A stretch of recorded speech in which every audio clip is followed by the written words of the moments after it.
aqui para ver. Ah, olha. Ah,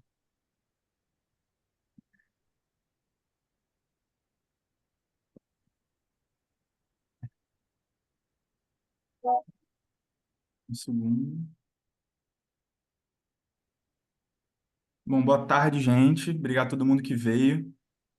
Essa aqui é um encontro de encerramento da disciplina Os Limites do Literário, que a professora Marília Routier está ministrando aqui no âmbito do programa de pós-graduação em Literatura, Cultura e Contemporaneidade.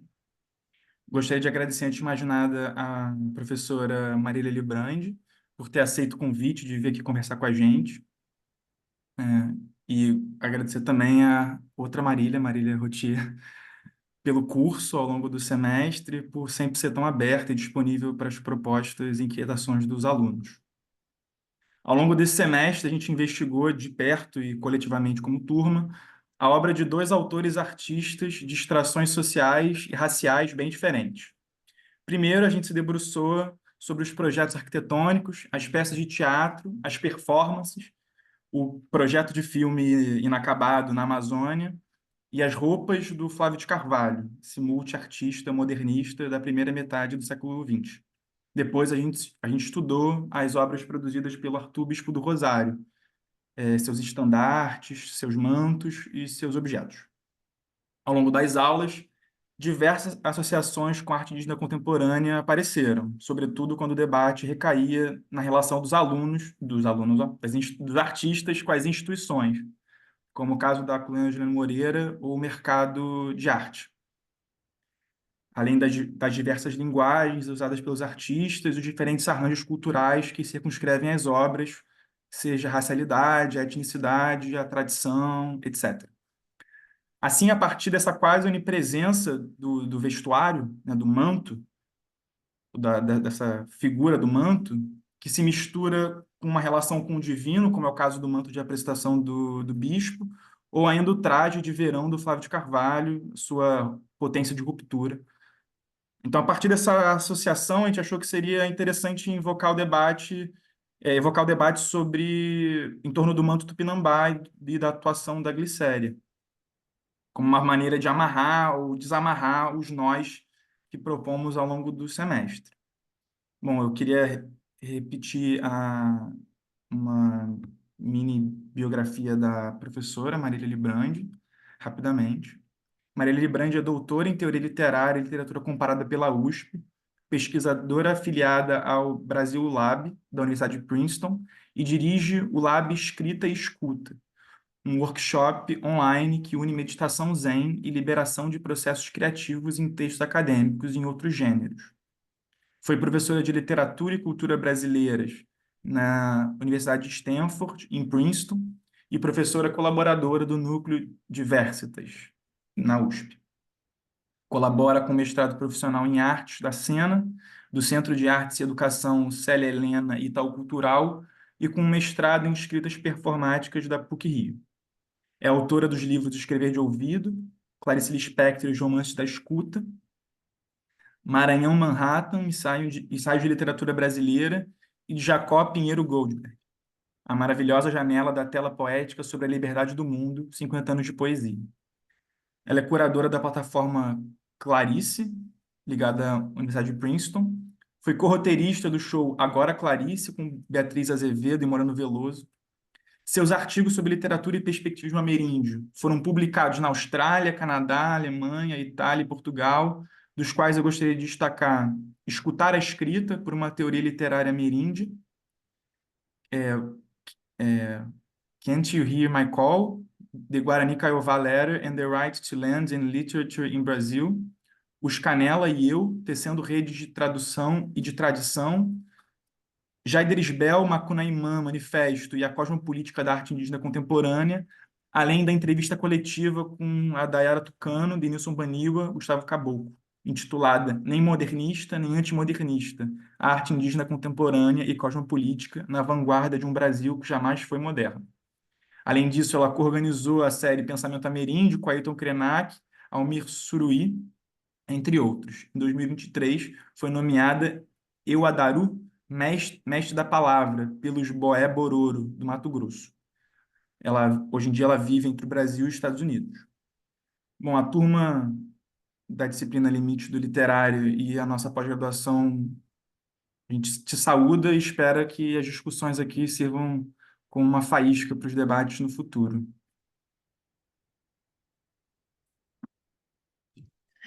Muitíssimo obrigada. Obrigada, Marília Rotier, pelo convite. Obrigada, Gabriel, pela organização e convite também, por essa apresentação.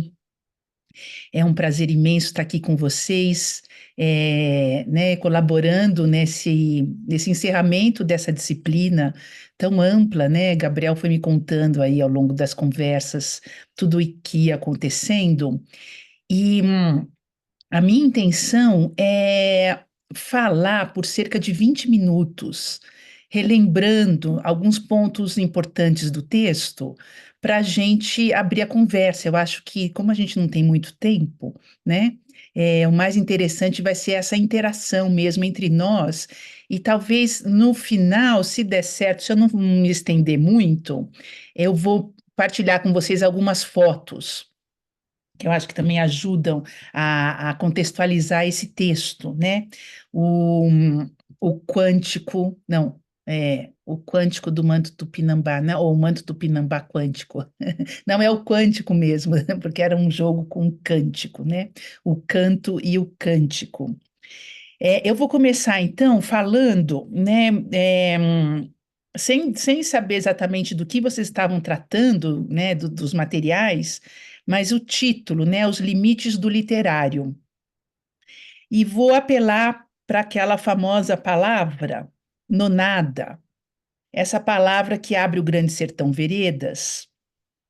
É o lugar do que eu estou chamando aqui nessa apresentação de trama dos vazios. A partir desse nonada, Riobaldo vai trançando os vazios com palavras para entender e dar signo e sentimento à sua vida, e o livro termina e recomeça com o infinito como símbolo. É, eu sempre pensei e senti o literário como mais do que isso é apenas literatura, sem, entre aspas, vida real incluída aí dentro dos textos, né? O título desse curso me chamou a atenção, os limites do literário, para esse lugar, né? E que estaria nesse sem limites do sertão, entre o nonada e o infinito. Quer dizer, nesse lugar literário, né, o literário é mais do que palavras da imaginação impressas na forma de um livro. O literário é cura, afeto, ciência, sabedoria, aquele espaço discursivo que os chamados ocidentais reservamos para tudo aquilo que extrapola limites. Né? A ideia de que o literário é onde nós somos mais indígenas ou menos ocidentais. É ali que nós podemos experimentar com outras formas de ser, estar e pensar o mundo. E claro que também estou chamando de literário aqui o artístico, né? Esse campo expandido. É, ou seja, a ideia, né, é que hoje parece mais tranquilo, né? A noção de que as disciplinas separadas, arte, literatura, ciências, filosofia, matemática, espiritualidade e etc., estão emaranhadas e interconectadas. E é essa fina matéria interconectada, não é, que a chamada arte indígena nos ensina e aponta a todo momento, né? Então, eu acho que desde que eu comecei a, enfim, definir que eu queria estudar a literatura oficialmente na universidade, fazendo graduação, né?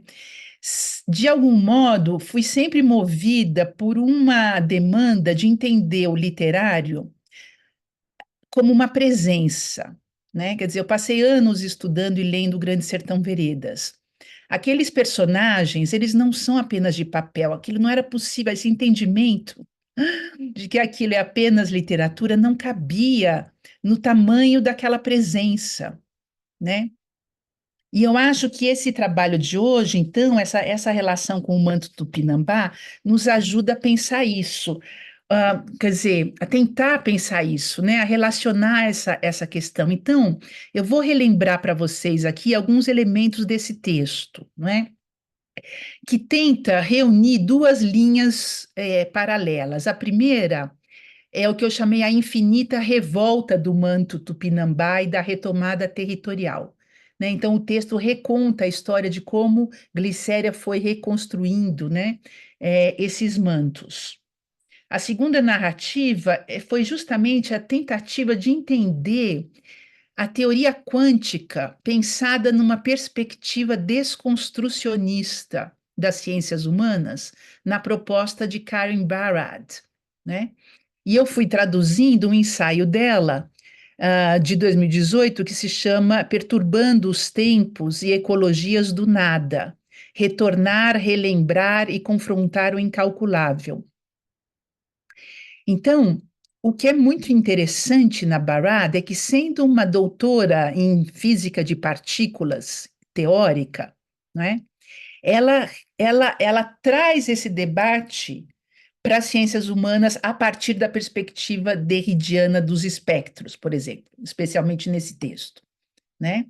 E então ela rompe os limites, né, de áreas para dizer, olha, a física quântica que serviu a tantos terrores, né? Ela tem um potencial para além disso e que nós precisamos nos apropriar desse saber e trazer esse saber para os nossos estudos das ciências humanas e vice-versa, né? Então a pergunta é o que une, separa a arte da Glicéria Tupinambá com a ciência da Karen Barad, né? Ah, e um dos elementos são justamente as tramas. A trama do manto, recriado pela Glicéria, e os emaranhados que Barad nos apresenta a partir da noção intrarrelacionada do espaço-tempo materialização. Não há um espaço, um tempo e as coisas, e a matéria. É tudo junto, intra-agindo, né? Como a gente vai ver.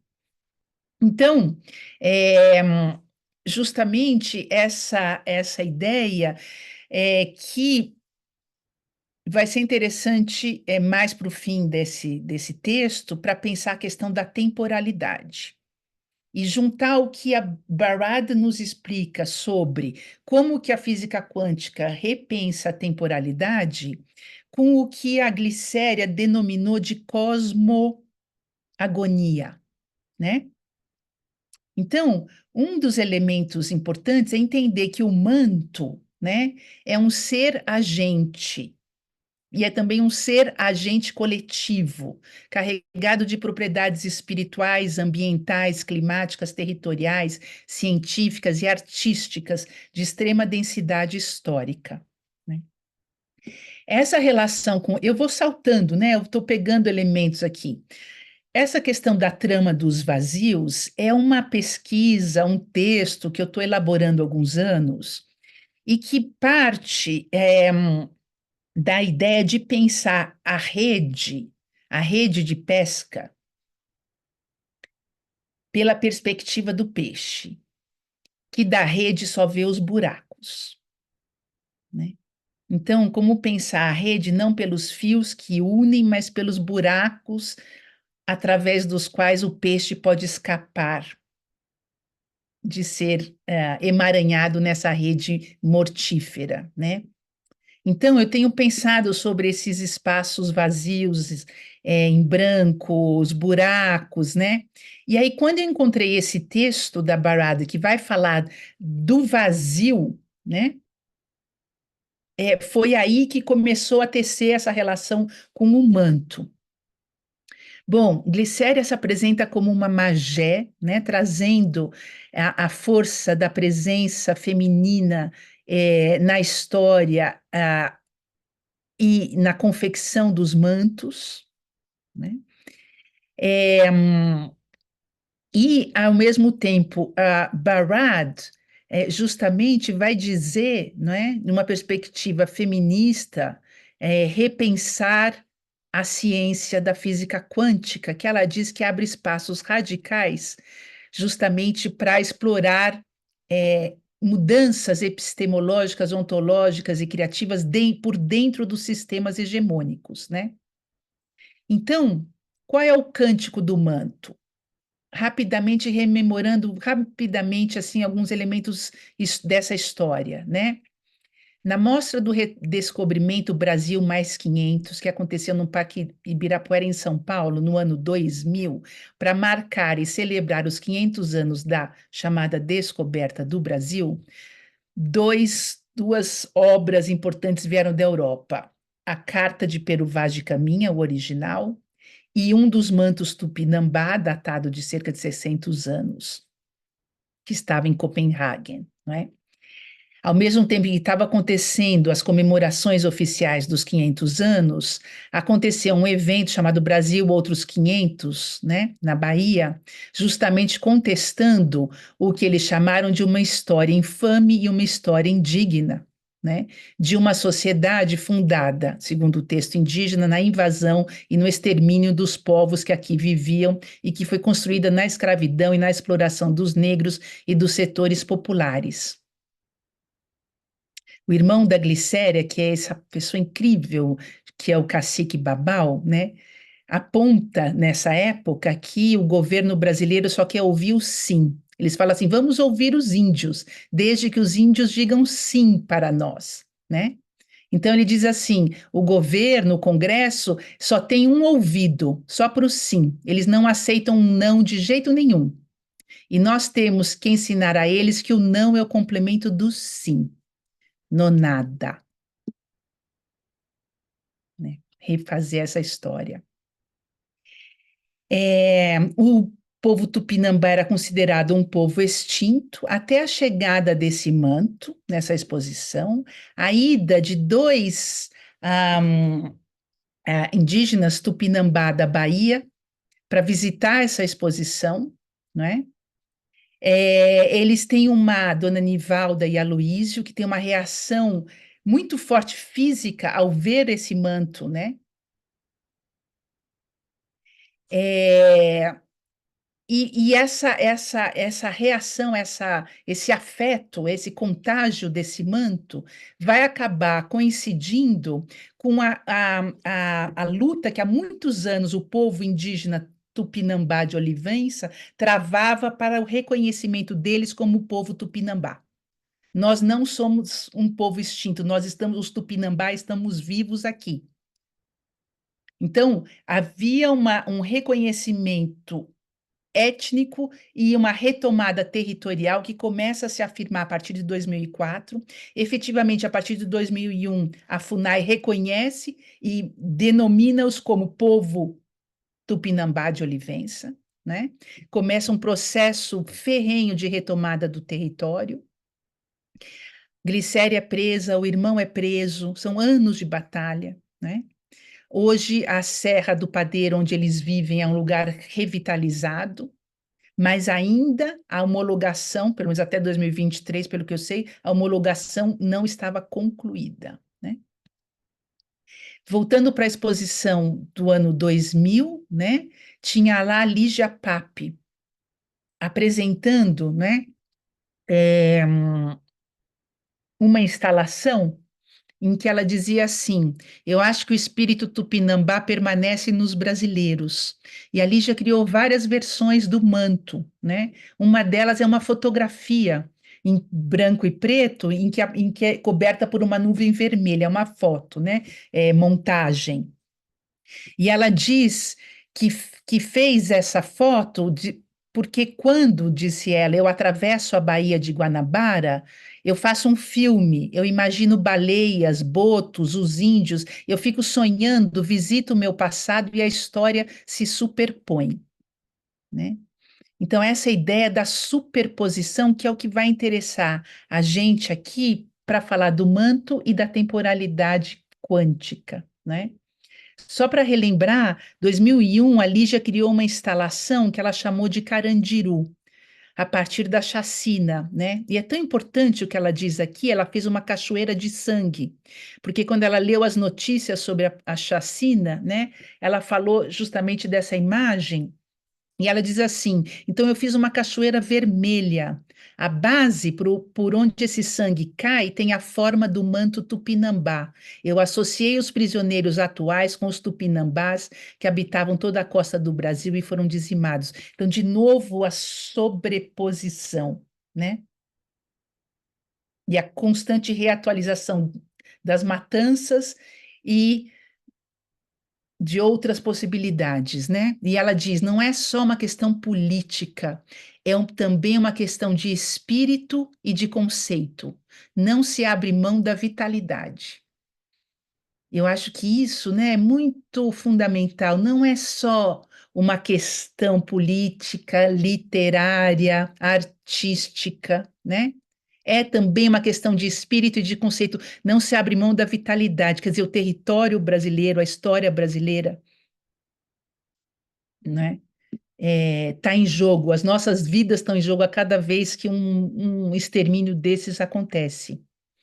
Então, a glicéria, tudo isso vai reverberando, essa história da volta do manto, né, na exposição, a retomada. Em 2006, a glicéria sonha, né, e decide refazer o manto Tupinambá para dar de presente aos encantados, né, que são justamente os espíritos ancestrais do povo tupinambá que ela e que eles, como comunidade, não é, estão sempre em contato. Não há nada, nenhuma ação é feita sem a presença desses encantados que eles acessam através de sonhos e rituais e cantos. Né? Então, ela começa um longo processo que eu vou detalhando, começa em 2006 e só vai ser concluído, né, lá na frente, a partir de 2018, até chegar na exposição de 2021. Né? Eu vou passar agora rapidamente para a questão da cosmogonia, que é quando a Glicéria finalmente vai à França em 2018 e vê um dos mantos que está no Museu que é Branly, né? E ali é que ela diz que ela viveu a cosmogonia. Ela diz assim: é, quando ela viu o manto, parecia que era uma pessoa que a estava esperando. E aí ela diz assim: eu entrei em uma dimensão entre o tempo e o espaço. Eu chamo esse momento de cosmogonia, porque eu entrei naquela sala e eu sentia as outras energias da memória do manto. E mais adiante ela diz: entrei numa dimensão em que eu estava no presente e no passado, estava em ebulição. Eu estava naquele lugar, mas ao mesmo tempo em outro, uma confusão. Eu estava numa cosmoagonia. E aí ela tem várias visões desse manto do século XVII, falando com ela, tá? Então, sobreposição de novo. Eu estava naquele lugar e ao mesmo tempo em outro, e eu estava no presente e no passado, né? Em 2020, ela vê, e por isso a trama dos vazios, ela vê um manto, né, que tá, uma foto de um manto que está muito desfeito, e ela diz: esse vazio, esse buraco que eu vi foi a solução, porque foi ali que eu vi qual que era a trama, né? Antes de poder ver pessoalmente, né? A trama do manto. Então, vamos para a temporalidade quântica, né? Em que Barad vai justamente desmontar a noção do tempo homogêneo e a noção de que o vazio é vazio. Né? Ela faz um jogo entre o vazio não tem matéria, matter, né? E doesn't matter. in English, quer dizer, justamente é o oposto disso, né? E vai realçar de que essa compreensão vem de uma incorporação, está ligada com uma vivência corpórea, de sentir esses emaranhados e essas energias acontecendo ao mesmo tempo, né? O texto dela faz uma relação com uma novela japonesa em que a escritora que tinha 14 anos quando estourou a bomba em Nagasaki, né? Ela escreve essa novela é, e Barad lembra que a bomba não foi lançada no Japão primeiro, mas o primeiro teste aconteceu, né, em 16 de julho de 1945, justamente no Novo México, aqui nos Estados Unidos, num local perto de 19 pueblos indígenas, duas tribos Apache, grupos da nação Navajo, né? E aí ela vai mostrando como essa narrativa japonesa do bombardeio tem a ver com o histórico das Américas indígenas e dos constantes genocídios, né? Ela vai e ela não faz hierarquia.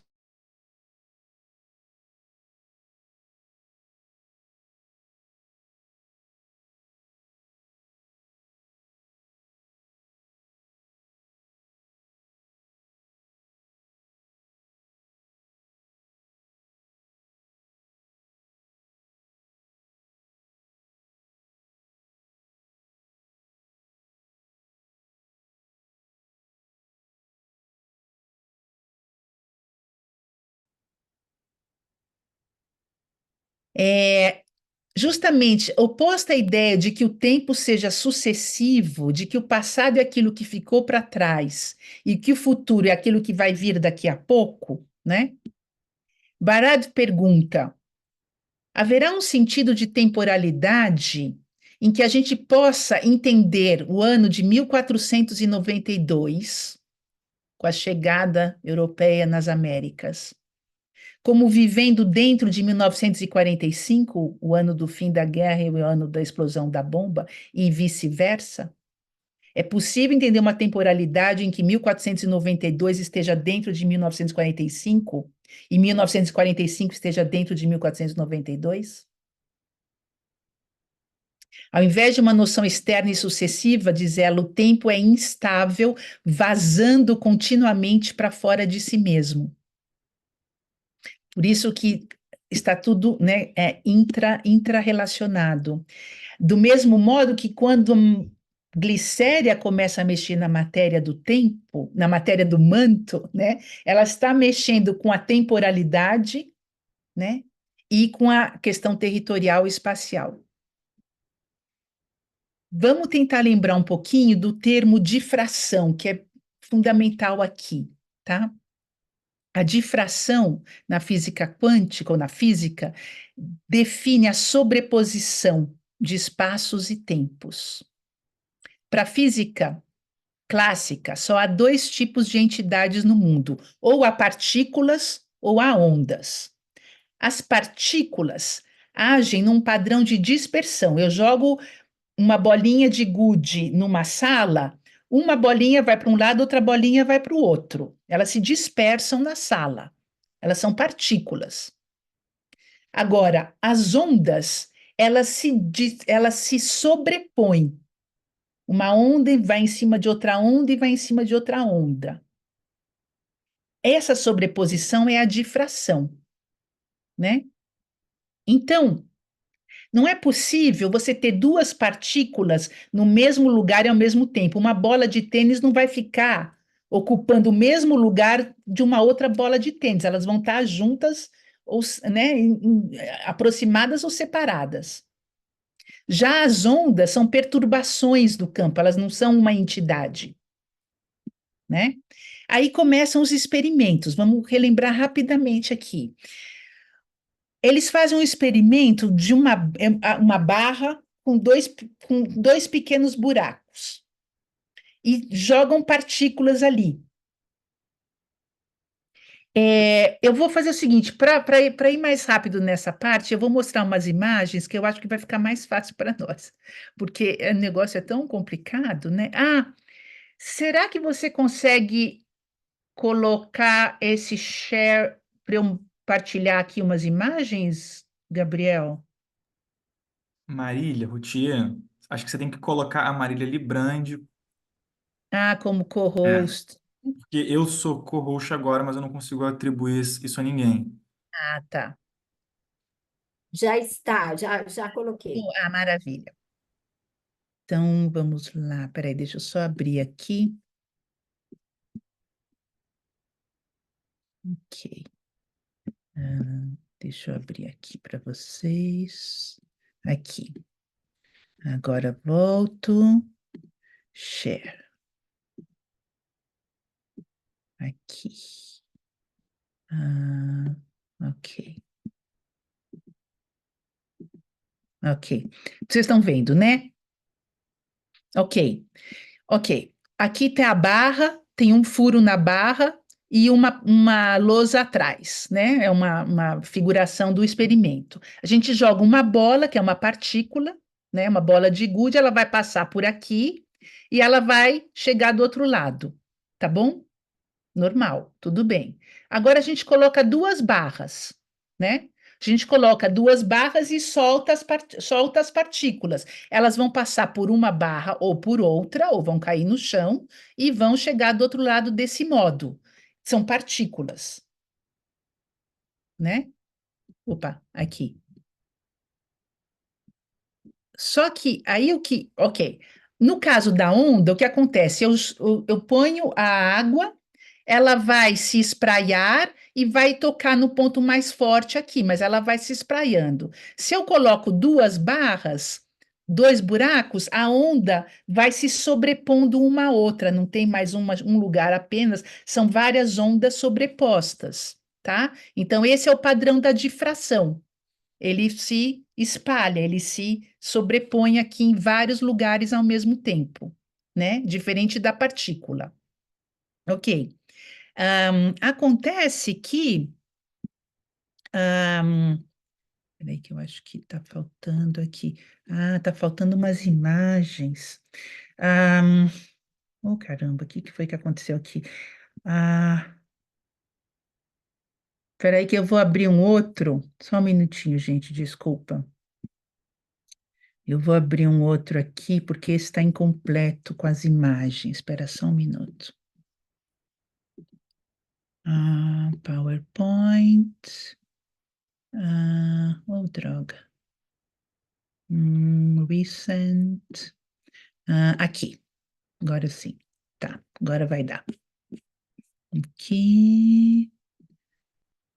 Tá, aqui, aqui, aqui, aqui. Ok, cheguei. Peraí, só um minuto de novo. Aham, ok, ok. Ok, aí eles vão disparando uma bolinha por vez em dois furos. Uma bolinha de elétron, portanto, partícula, uma por vez, só tem dois furos. Ou a partícula vai passar num furo ou vai passar no outro. Não tem mais outra opção, né? Só que o que acontece? O resultado é que a partícula age como onda. Eles estão aqui. Eu estou jogando uma bolinha por vez, mas eu tenho dois furos. Ou essa bolinha passa por um, ela é partícula, ou ela passa por outro. Mas o resultado é esse aqui. Como? Isso foi um escândalo. Isso não pode acontecer. Uma partícula é partícula. O Einstein vai dizer, tá vendo? A física quântica é contraditória. Não está certa, ela está errada, né? Aí, então ele está mostrando aqui o experimento. É como se o que tivesse acontecido efetivamente na sala fosse isso aqui, ó. Eu estou jogando uma partícula por vez, mas na verdade todas as possibilidades estão acontecendo ao mesmo tempo, e é isso que o resultado mostrou. A partícula age como onda. Aí eles falam assim: vamos colocar um observador, uma maquininha observando para ver, porque a gente tem que entender o que aconteceu aqui. Joga de novo, uma bolinha só. E aí o que acontece? O padrão passa a ser o de partícula.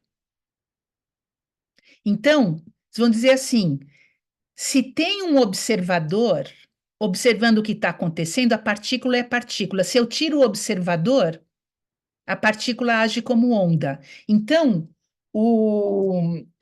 se não me engano, é o Heisenberg vai dizer, o Einstein vai dizer, isso é contraditório. O outro vai dizer, sabe qual é o problema? A gente não tem como saber, é uma indeterminação epistemológica. Se há um observador, ele interage com esses outros elementos e, portanto, o nosso conhecimento vai ser sempre precário. Não tem como ter certeza. É a impossibilidade de uma certeza final de dizer é partícula ou não é partícula. Mas aí o Niels Bohr vai dizer a questão não é a indeterminação da nossa consciência epistemológica, do nosso saber, é uma indeterminação do ser, ontológica. E aí, né, o Niels Bohr vai dizer isso, e aí eles vão avançar, eu estou saltando aqui para a questão do tempo. Se a questão espacial eu não tenho como saber, as coisas se sobrepõem, uma hora age de um jeito, outra hora age de outro, eu também posso pensar que o tempo, assim como a matéria, se indetermina, né? Como diz a Barad aqui, não é? Há uma sobreposição de tempos. O passado está aberto e o passado ainda está por vir. Então, voltando aqui para o nosso texto, e eu já vou terminar agora, realmente, vou terminar o mais rápido que eu conseguir, porque eu quero conversar, e a gente volta para essas questões, não é? É a ideia, né, do Riobaldo, que diz tudo é e não é. A Barad vai dizer a sobreposição não quer dizer estar aqui ou ali, nem mesmo estar aqui e ali, mas estar indeterminadamente aqui e ali. Então, esse é o princípio da indeterminação tempo-energia. Isso significa que uma determinada entidade pode estar em um estado de sobreposição de tempos diferentes, ontem, hoje e amanhã. Relembrando as falas da Barad, entrei numa dimensão em que eu estava no presente e no passado, eu estava naquele lugar e ao mesmo tempo em outro, não é? Então a Barad vai dizer, não é uma temporalidade múltipla, como se passado, presente e futuro ocorressem simultaneamente, mas de modo independente. É uma temporalidade emaranhada. Ou seja, digamos assim, que o não ser do passado que já foi está agora acontecendo no estar sendo do presente, e o futuro não é o que virá, mas o que já está emaranhado naquilo que foi e está aqui, como se fosse um outrora, agora, por vir emaranhados e sobrepostos. Então, é por isso que ela vai dizer também da importância de repensar o nada, o vazio, né? O que foi não está mais aqui, o futuro também não está mais aqui. E aí ela vai citar o experimento do apagador quântico, é, é, em que os físicos interpretaram, a gente pode fazer um experimento, então a gente pode apagar algum dado do passado. Ela vai dizer, não se pode apagar o passado. A questão, a interpretação do experimento não é que a gente apaga o passado. E a gente pode se livrar das nossas responsabilidades históricas e políticas. Não tem como apagar o que é feito e a responsabilidade pelo que foi feito. Mas o que esse experimento do apagador quântico mostrou é que o passado não está fechado, a temporalidade não é fixa e que cada materialização, não é, retorna todos esses tempos emaranhados. Tudo, portanto, intraage, não é que as coisas interagem como entidades separadas. Ao agir hoje aqui, ao agir na temporalidade, nessa criação desse manto, a Glicéria está refazendo uma história que afeta o passado e o passado afeta o presente e afeta o futuro, né? Então, não é que a Glicéria voltou no passado, porque não há um passado lá, mas há um passado intragindo na virtualidade da questão espectral, que é quando a Barad vai trazer o Derrida, não é? Quer dizer, a ideia é de que a, a,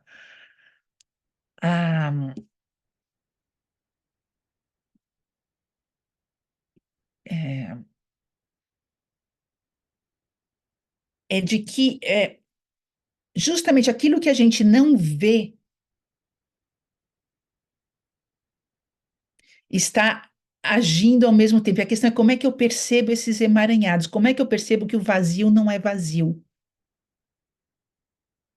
Que o vazio, né, como ela diz, gente, tem um momento em que ela diz o seguinte, ela diz o seguinte, olha, ela vai dizer, ah, justamente, né, o Derrida vai falar da espectrologia, do espectro, os espectros, né, seriam também um outro nome para esses encantados.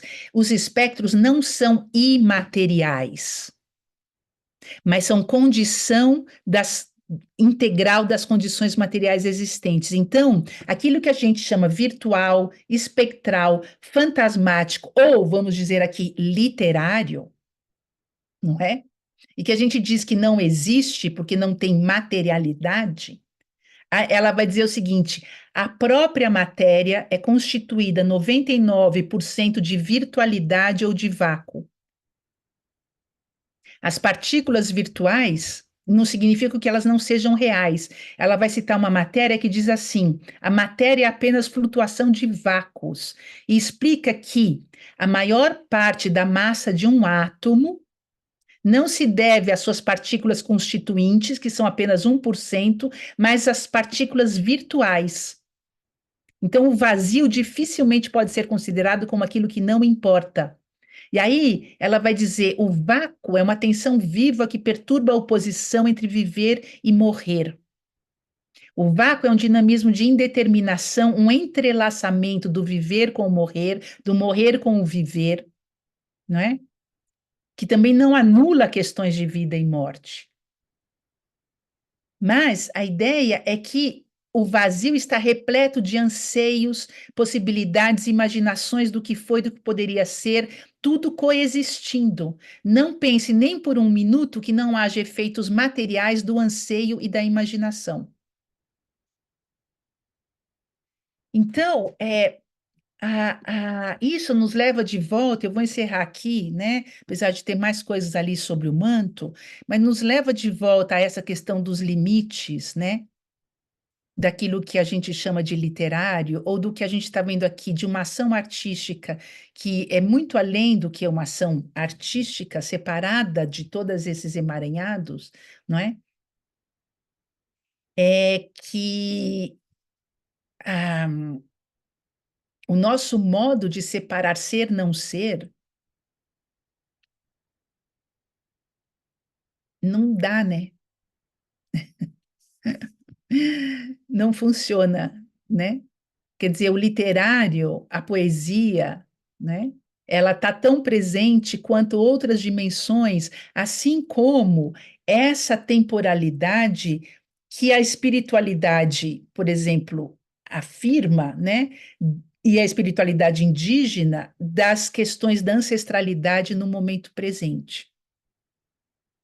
Então, como é que é esse emaranhado tempo, espaço, matéria, que a gente vê que o manto, né, da glicéria traz uma potencialidade muito forte que faz dela uma artista cientista. Quando ela diz, né, tem outras passagens no texto, ela diz, é como o açúcar que a gente joga no copo, ele desaparece, mas ele está lá. Foi isso que eu senti na minha cosmogonia. E é aquilo que o Viveiros de Castro lembrou, né? O maracá é um acelerador de partículas, né? Está criando partículas ali. Então, a ideia de que aquilo que a gente lê como arte, apenas arte, agora, porque nem isso era lido antes, né? Era folclore, não sei, era outras coisas, não é? É uma hiperciência, né? Então, eu acho que isso abre o campo da gente pensar as nossas pesquisas literárias em múltiplas outras dimensões. Eu acho que é uma pergunta e proposta aqui, né, para a gente conversar. Então, com isso eu encerro, falei muito mais, né, 40 minutos praticamente, mas é que tem muita coisa ali emaranhada e esses experimentos quânticos, então eu espero que vocês agora, né, tomem a palavra e a gente ajude aqui a conversar um pouco, né, juntos.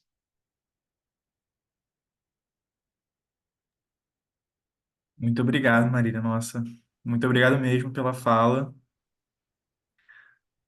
Não sei, eu estou um pouco perdida, confesso. Alguém tem alguma pergunta, alguma questão? Quem vai ser o primeiro a.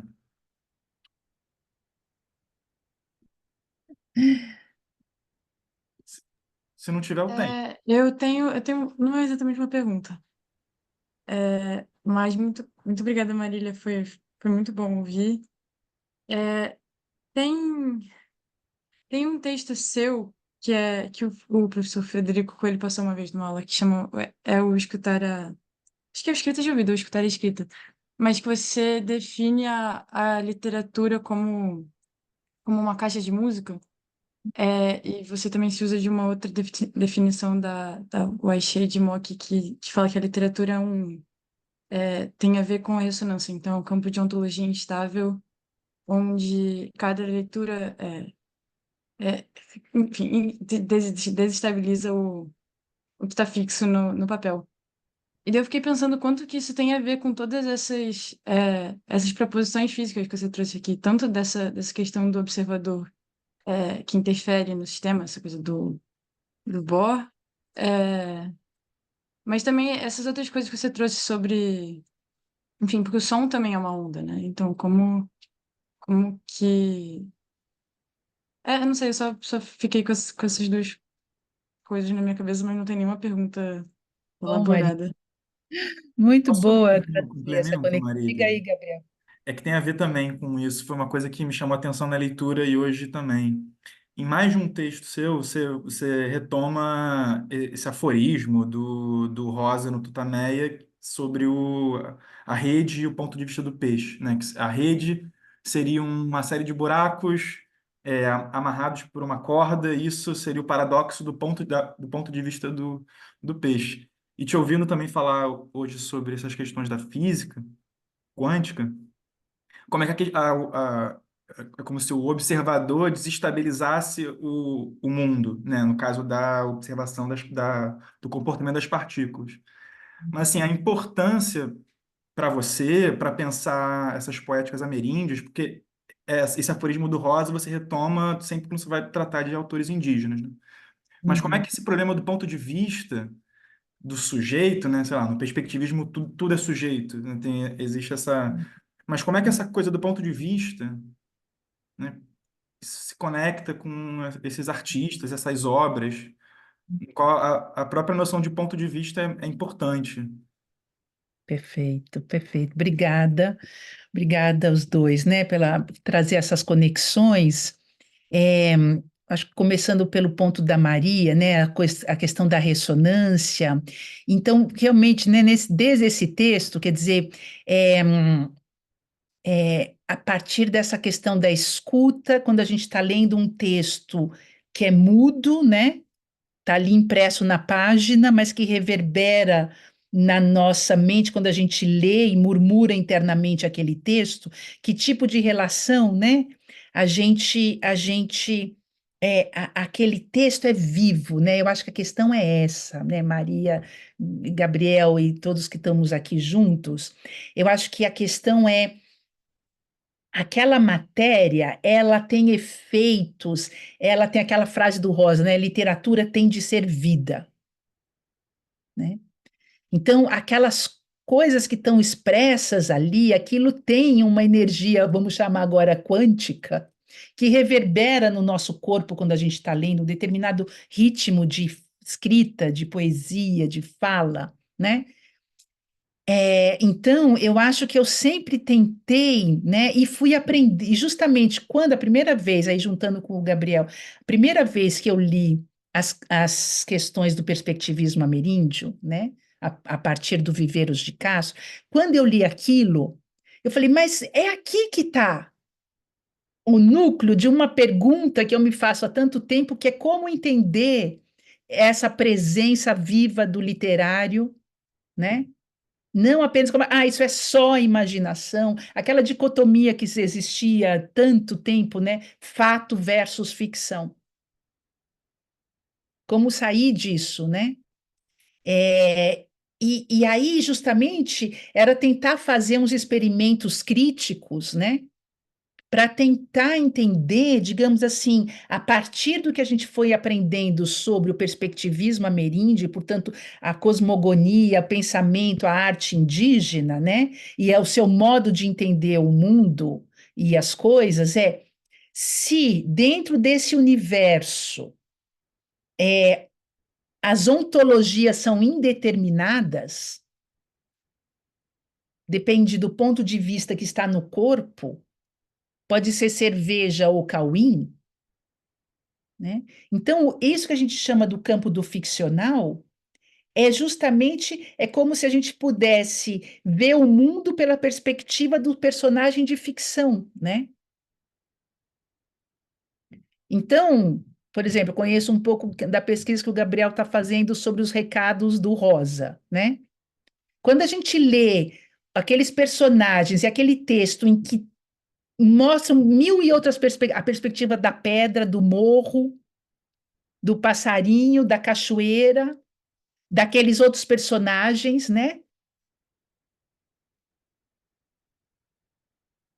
Aquilo não existe, não tem concretude material, mas é um mundo que eu entro nele quando eu o visito, que nem um etnógrafo vai, sei lá, era a analogia que eu fazia, num outro mundo. É como se a gente, a cada vez de leitura, a gente se transportasse para aquele lugar e tempo, que já são muitos, né? Tivesse isso que a gente não vê, tivesse eu estou chamando de presença, tivesse uma materialidade. E, de novo, é como se fosse assim, é um campo vivo, né? Em que o vivo e o virtual, né? O vivo e o morto, o presente e o imaginário, intraconectados, como ela diz, né? De novo, não é isso é tão interessante, né? Não é interagindo, eu aqui interagindo com vocês aí. A gente está interagindo, né? Então a gente interage com um texto de ficção e vice-versa, né? E o texto da Dimock fazia isso, que a ressonância, né? O texto muda com o tempo, ela dizia. O texto muda, ele continua mudando. Eu falei, mas como assim? O texto é sempre o mesmo? Ela diz, não é não. Não é não. A Maria lendo, sabe, o Grande Sertão, ela está trazendo isso à vida de um modo que é a interação dela com o livro, entendeu? E assim vice-versa, multiplicado.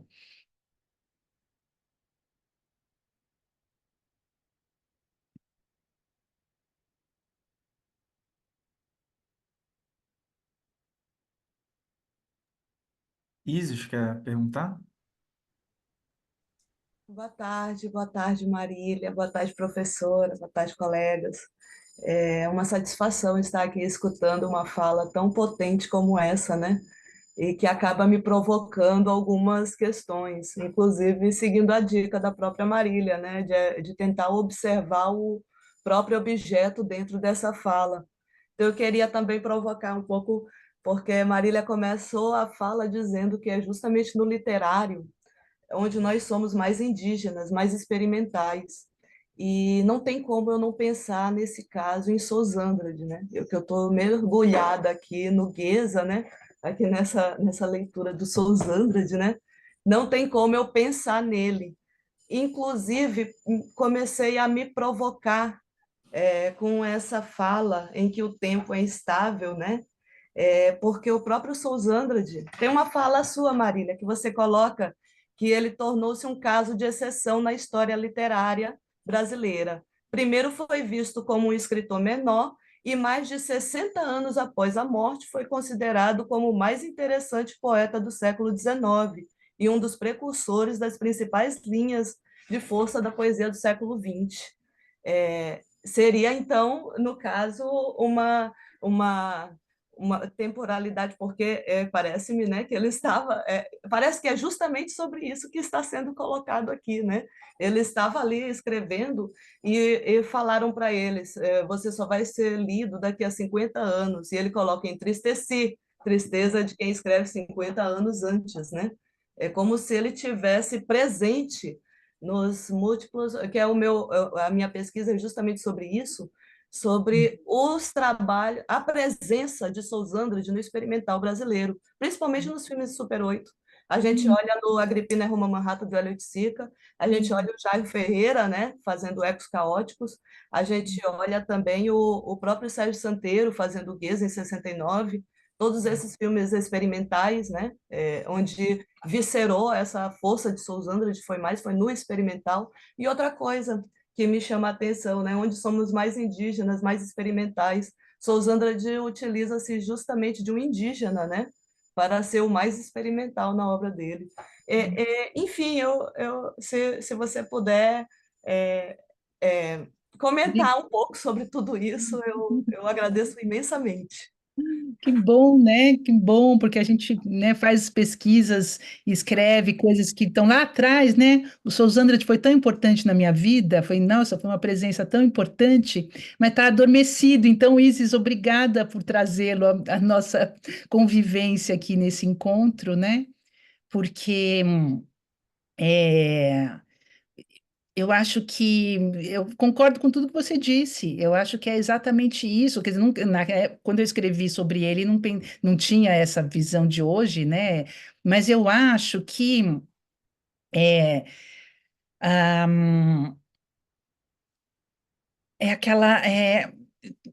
De novo, você está trazendo uma questão de tempo. Quer dizer, o Sousande cria esse personagem que é um índio muisca colombiano, né? Que vem desse mito e que ele seria ofertado ao sol, né, em sacrifício, a partir dos 15 anos de idade. Então, ele pega esse núcleo mítico e ele cria esse personagem que sai da Amazônia, né, é, e vai parar em Nova York, né? E cai na Bolsa de Valores, isso em final do século XVIII, depois volta à América, ele viaja pelos Andes, depois ele volta pela Patagônia, né, até retornar ao Maranhão. Então é um épico imenso, né? E, e que teve isso, quer dizer, era um livro, digamos, considerado ilegível, e que a partir da releitura dos poetas concretos, né, foi trazido como um precursor futurista, né, das confluências, palavras valizes e imagens, cortes, né? E aí aparece justamente nessas obras experimentais que você tá citando e nessa questão temporal, né? Então, é, eu acho que pensar justamente nessa a segunda frase, né, do título que eu trouxe para vocês hoje, que é o instinto não se extingue, né? Que é o que ela fala ali do apagador quântico, que é um experimento que é dificílimo de entender, mas o que dá para entender é o que ela fala. Quer dizer, eles leram como a gente apaga o passado, não é que apaga, né? Mas o instinto não se extingue. Quer dizer, veja, os tupinambás, um povo extinto, é um objeto, entre aspas, que vem. E um povo extinto é renomeado. Ah, vocês são sim Tupinambá, agora sim, né? E a e é um povo, se você estuda a história dos Tupinambá de Olivença, é fabuloso, porque ali houve um encontro negro-indígena, né? Aí tu fala assim, mas então vocês não são os Tupinambás originais? Ninguém está falando de origem, não tem original, não é voltar lá. É dizer, não acabou, estamos aqui. Isso é de uma força, né? É aquilo que ela fala da justiça, que o Derrida, da justiça por vir. Então, se a gente pensa que a cada vez que a gente traz no nosso trabalho alguma coisa que ficou esquecida, abandonada, né? Ou vozes que morreram, mas continuam agindo, né? Eu acho que isso é uma coisa muito fina da gente abordar, né? Essa essa presença dos espectros, né? Que não é uma presença, mas é um estar aqui junto. Os budistas, né, que têm mais de 2.500 anos de sabedoria reunida e que vêm dos daoístas, inclusive de antes, né? Eles falam disso o tempo inteiro. É muito impressionante. Eu hoje que mergulhei na literatura budista, é muito impressionante, né? E aí tem toda uma filosofia e um entendimento espiritual de que dizem assim: o ato que você faz hoje afeta o teu antepassado, né? Naquela visão kármica que eles têm também, que é a ideia de que, sabe, sei lá, uma raiva muito grande que vem ali de uma história antepassada muito e que você hoje consegue transformar numa outra ação no mundo com delicadeza, vai alterar aquilo lá também, né? Ou então uma outra coisa que eles dizem que eu acho de uma inteligência maravilhosa, que eles dizem assim, é, em relação a inimigos, né? Gente que faz muito mal a alguém ou a uma comunidade, gestos de muita violência, né? Como, por exemplo, a invasão do Tibete. Né? Então, eles contam de um monge que estava tibetano falando sobre a invasão e começou a chorar, e que alguém na plateia falou: Nossa, mas nós nos condoemos muito pelo sofrimento do povo tibetano. Ele falou: Não, mas eu não estou chorando pela gente, não. Eu estou chorando pelos chineses. E aí é uma concepção que é assim, eu estou traduzindo mal, mas é uma coisa mais ou menos assim. Ó, o mal que você está fazendo aqui vai, vai ficar contigo, meu amigo. E se não for para resolver nessa vida, talvez você vai precisar de mais 500 milhões de anos de reencarnações. Então, assim, eu vou chorar por você, porque, meu, vai ser difícil. Vai ser difícil curar isso para você.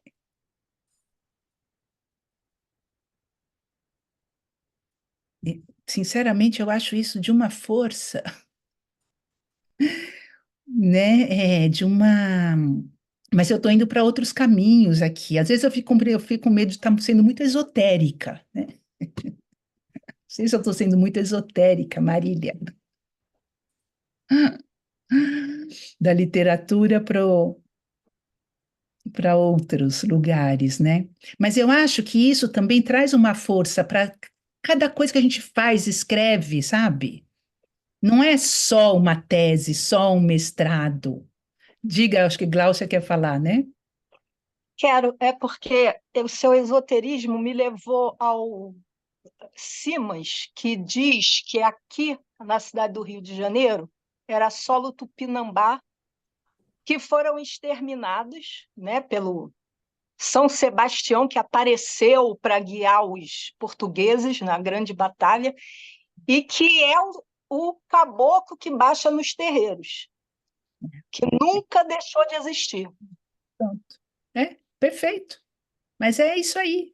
É isso aí Então, mesmo. uma pergunta menos esotérica. Assim, eu me interesso muito pela glicéria. Eu até fui a São Paulo e fiquei perseguindo o manto, que estava na casa do povo. Fui na Né? casa do povo, o manto. Naquele dia, tinha ido para a Nova Pinacoteca, que tem uma parte de arte contemporânea. Fui atrás do manto. Aí tive uma surpresa. Estou contando essa história porque eu vi. Ele é uma espécie de mini saia de manto.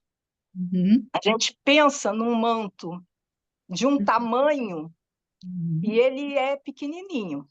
Tem uma Uhum. coisa que eu acho sensacional, que é ser com as penas dos bichos contemporâneos. Então, ele também assim, é um manto desglamourizado. Uhum. Agora, a minha pergunta é: por que isso é arte? Isso não é apenas pertencimento, não é apenas ativismo. Assim, Hum, por tá. que que você diz que Glicéria é uma artista? Ah, boa, boa, muito boa, Cláudia. Pergunta excelente. Não é que sou eu que digo, não, quer dizer, foi apresentado assim numa exposição de arte no museu, né? A artista Glicéria, artista indígena, né? Mas no final do meu texto, eu cito ela, né? Deixa eu até achar aqui a citação em que ela diz assim, ó, ela diz, então, quando me perguntam, Glicéria, você é uma artista? Eu falo, nessa concepção europeia, eu não me enquadro, porque o manto é vivo, ele é uma personalidade. Então, nesse processo, eu fui às mãos. Quem possibilitou tudo isso para o manto ser quem ele é hoje? Ele é uma arte indígena coletiva, ele está nessa concepção de arte. E a gente vai tramando junto, essa é a potência do manto. Então, veja, não é a arte no sentido europeu do termo que separa a arte de ciência, de matemática, que era aquilo que eu comecei. É uma arte que é medicina, que é território, que está ligada ao território e à recuperação do território e a relação com os pássaros e com as penas e com a alimentação e com a espiritualidade dos encantados e com os cantos é um cosmo, né? É um ativismo, é um pertencimento. Então, eu acho que a, a gente acaba. E é uma ciência, isso que é importante, é ciência. Está no diálogo, e a Barada é muito clara. A Barada não está citando a Glicéria, mas a hora que ela conhecer, ela vai citar. Porque ela está citando os outros pensadores indígenas e diz: o que eles dizem aqui é o que a física quântica está mostrando aqui, no mesmo patamar sem hierarquia. A mesma coisa diz o Viveiros, né? Então, a partir disso, como é que a gente então vai ler o nosso objeto de estudo literário como literário no sentido tradicional? É ou não é?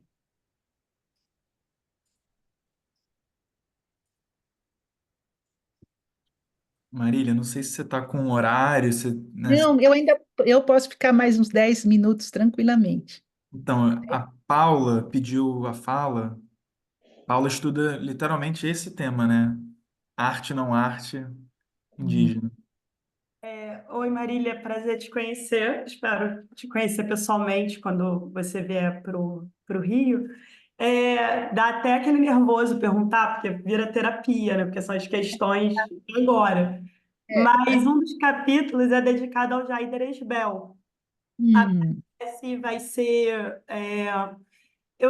Eu agora consigo dizer isso, mas seria pegar um vocabulário da antropologia e aplicar história e teoria da arte e dizer que esse vocabulário serve para resolver questões dentro da arte indígena contemporânea.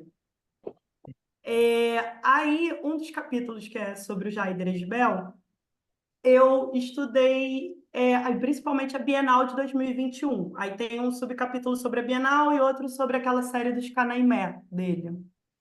E um texto que na época eu achei muito satisfatório, isso daí é tipo um beco que eu entrei, e hoje eu li o seu texto, ele me ajudou em muitas coisas, assim. Mas foi um beco que eu entrei porque eu amei aquele texto do Museologia Radical da Claire Bishop.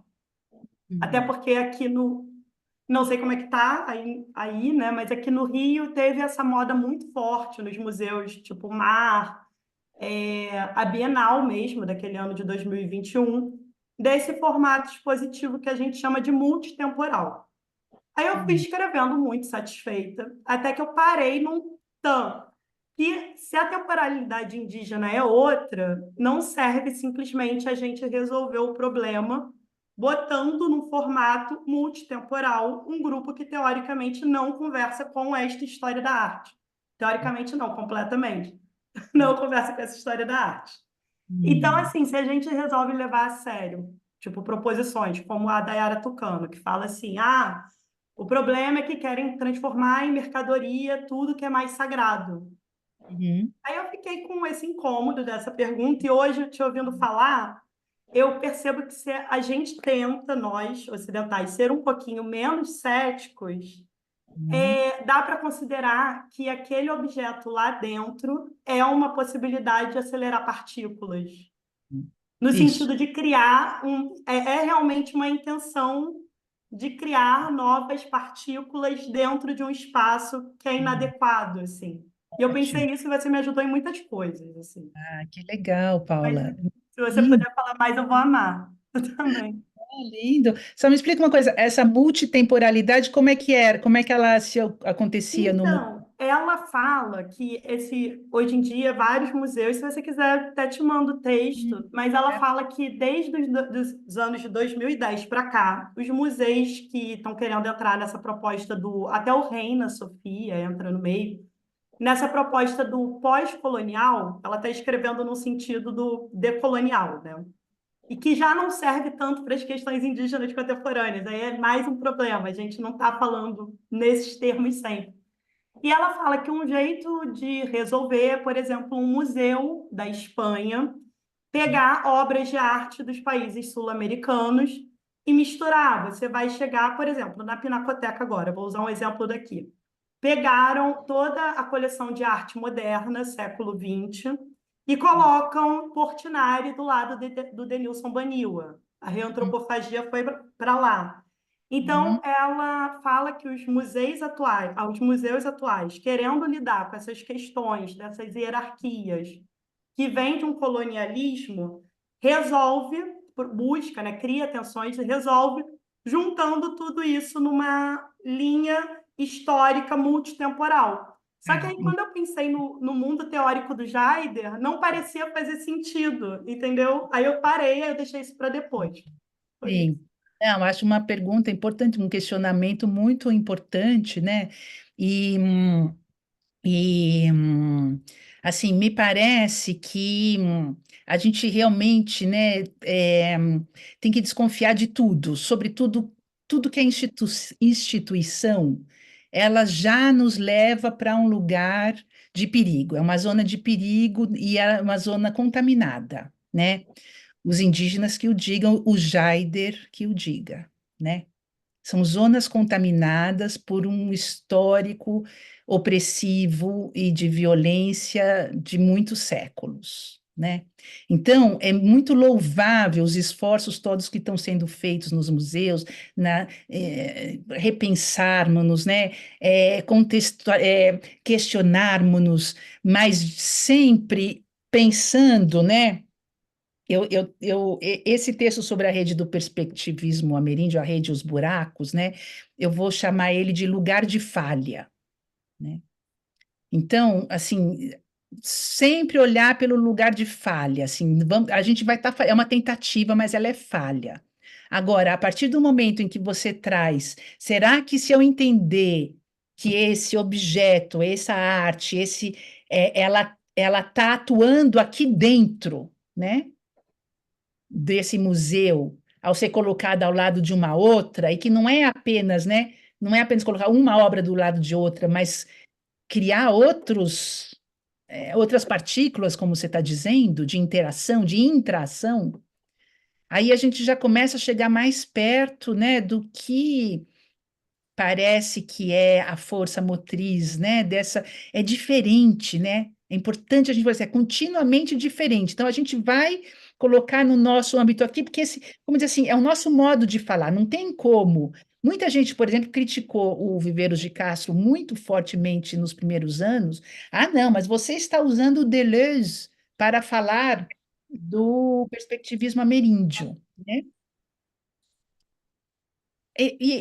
A questão é assim, não dá para separar as coisas.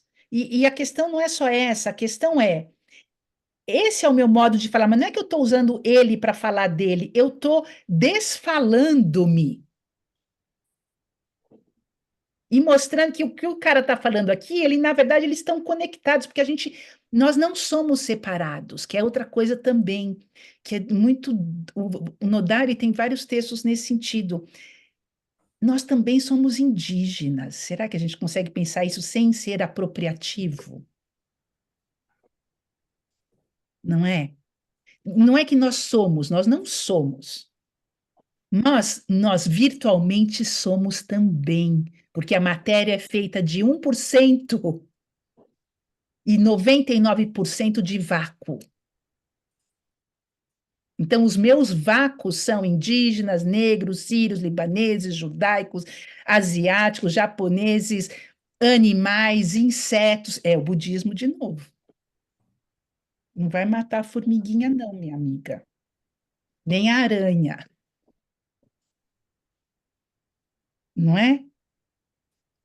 Então, mas eu acho isso, Paulo, eu acho que é super legal isso que você está trazendo, porque a gente tem que olhar e falar, ah, é assim, mas ó, meu amigo, aí nos Estados Unidos vocês estão falando tanto de decolonialismo, de pós-colonialismo, de sei lá o que é mais a quanto, mas a tua estrutura empresarial universitária coloca todo mundo deprimido.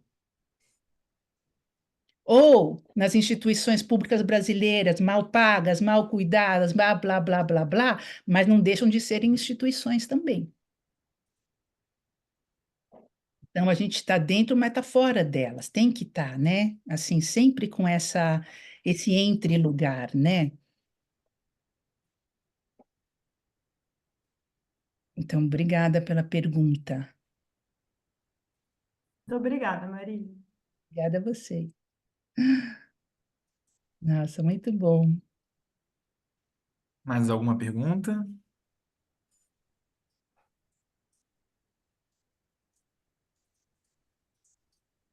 Quer falar alguma coisa, Marília? Marília Routier?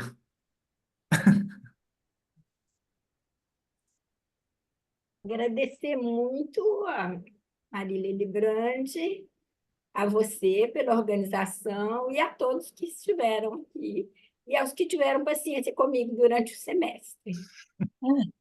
É isso.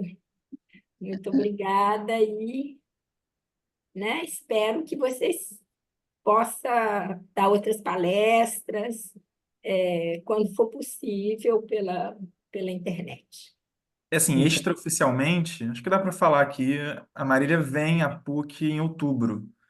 É, o pessoal do Letras Expandidas convidou ela e ela vai fazer a abertura e vai dar um curso ao longo do Letras Expandidas em final de outubro. Então, esse hoje foi um esquenta Legal. para as discussões em outubro.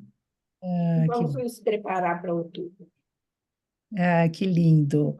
Eu que agradeço, viu? Um espaço de acolhimento tão rico e vocês trouxeram de Sousandra, de Ajaider, a Rosa, né? E, e questões de ressonância, me trouxeram coisas do meu passado no presente atual. Então, agradeço por isso, foi um prazer imenso e vai ser lindo estar aí com vocês. Não vejo a hora de chegar a outubro.